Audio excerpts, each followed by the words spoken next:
But when we have lost touch with our God consciousness, then the world becomes demonic, and we partake of those same demonic energies. But we can dissolve all of that and liberate ourselves and bring the light into this world of darkness very easily and very quickly.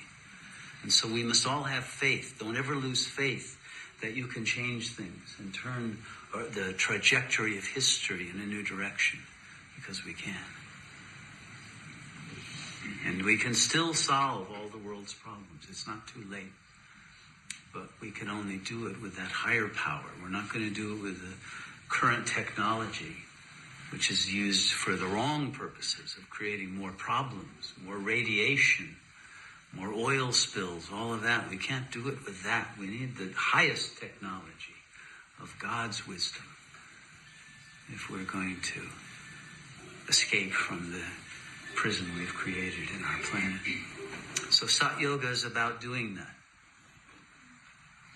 And doing that through liberating yourself from the ego mind that believes it does not deserve the grace of liberation. You know, that's the biggest obstacle. Okay? It's not the chattering mind. It's not the obstacle of not being able to focus and concentrate, like people think, I can't meditate and all that. No, the real issue is this. Most egos believe they do not deserve to achieve God realization. They have a sense of guilt that they carry, and unworthiness. And that is the illusion. That's the false belief. Each one of us is a manifestation of God. Each one of us is an incarnation, an avatar of that divine power. Don't fall into the belief that you're a bad person, a sinner, that you, because of something you did in the past, or some trauma that occurred to you that must have happened because you have bad karma and you deserved it. All of those stories, those narratives we create that put us in a hole, they're false. And never believe, oh, it's too late. If I had started this 20 years ago, okay, but I'm too old now, or I have too many obligations, I have children, I have a job, there's no excuses, and there's no reason to withhold the gift of liberation from yourself. And it's easy. It's easy to achieve because it's simply shifting the identification that you have from the bodily ego to the infinite light of the self. And that's there, and it's real, and as soon as you believe in yourself that you are that, it will manifest.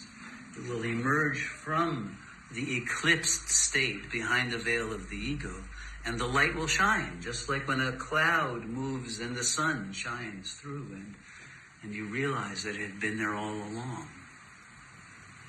So that's all we have to do, is realize that the light is there and has been there all along.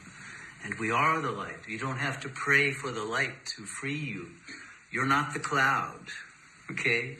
And you're not the shadow, and you're not the darkness. You are the light.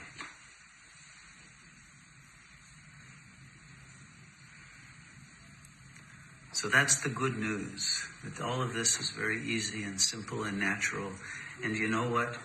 We've done this all before.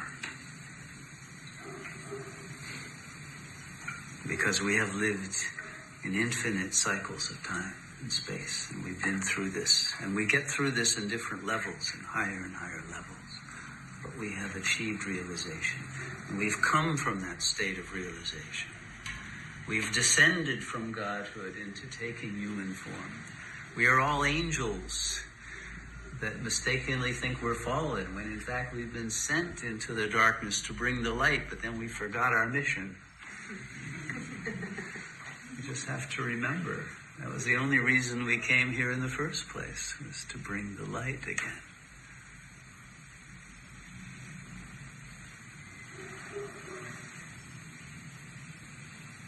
And just knowing that and remembering that constantly for a short period of time will free you. That's all you have to do, nothing more.